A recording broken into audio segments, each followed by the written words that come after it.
என்னப்பா ஒரு நியூஸ் ஒன்று பார்த்தேன்ப்பா, எனக்கே பக்குன்னு ஆகிப்போச்சு. என்னடா இது இவ்வளவு பதவிக்கு எவ்வளோ ஆசைப்பட்டு கிடக்கிறாருன்னு சொல்லிட்டு இது நாள் வரைக்கும் பதவிக்கு ஆசைப்படல.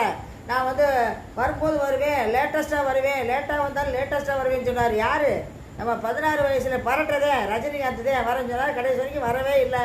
என்ன கடைசியில் இப்போ பார்த்தோம்னா இந்த தங்கப்புல வந்தவனே எல்லாத்துக்கும் நம்மளும் நம்ம வந்து முதலமைச்சர் ஆகணும் ஆசை வந்து எல்லாத்துக்கும் பிடிச்சிக்குச்சுப்பா.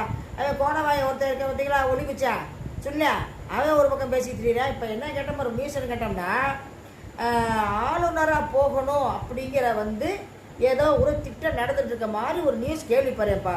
என்ன கேட்டோம்னா நம்ம வந்து கேரளாவுக்கும் தமிழ்நாட்டுக்கும் வந்து பொதுவான ஆளுநர் வந்து அர்லேக்கர் தான் இருக்கார்.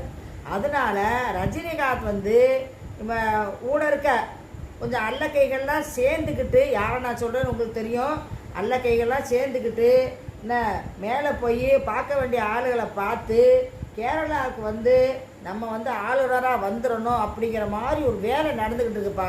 அவர் கேரளாவுக்கு ஆளுநராக போட்டோம், கர்நாடகா கூட ஆளுநராக போட்டோம், எங்கே வேணாலும் போட்டோம்.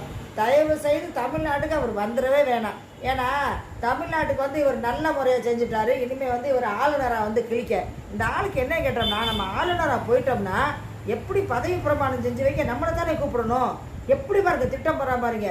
இது உள்ள உண்மையான நியூஸா என்னன்னு தெரியலப்பா. ஆனால் நான் பார்த்தேன், யூடியூப்பில் பார்த்துட்டேன், இந்த மாதிரி பேச்சு அடிபடுது, வந்தாலும் வரலாம் அப்படிங்கிற மாதிரி சொல்லிட்டு இருக்காங்க, பேசுகிறாங்க.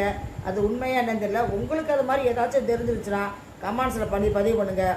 நான் நினைக்கிறது என்னென்னப்பா, அவர் தமிழ்நாட்டில் இப்போ வரைக்கும் இருந்து நம்ம போட்ட காசுலத்தையும் பிச்சை மாதிரி வாங்கி நீ கோடான கோடி சம்பாத்தியம் பண்ணி சாப்பிட்டார்ல, அவர் பாட்டுக்கு பேசாமல் இருக்கட்டும். வயசு 75 வயசு ஆயிடுச்சு. என்ன இனிமே எந்த பதவிக்கு அவர் வர முடியாது. எந்த கட்சியும் இல்லை, எதுவும் இல்லை.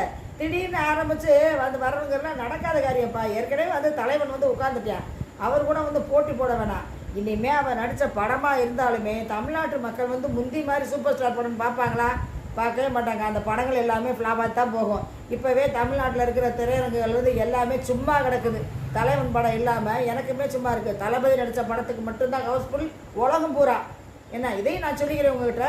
ஆனால் இந்த வந்திருக்க நியூஸ் வந்து உண்மையாக பொய்யான்னு தெரியல. நீங்கள் உங்கள் காதுக்கு எதுவும் நீங்கள் அந்த மாதிரி செய்தி வந்துச்சு இல்லை நீங்கள் இன்னும் யூடியூப்பில் அந்த மாதிரி பார்த்தீங்கன்னா கமெண்ட்ஸில் பதிவு பண்ணுங்கப்பா. மறந்துடாதீங்கப்பா.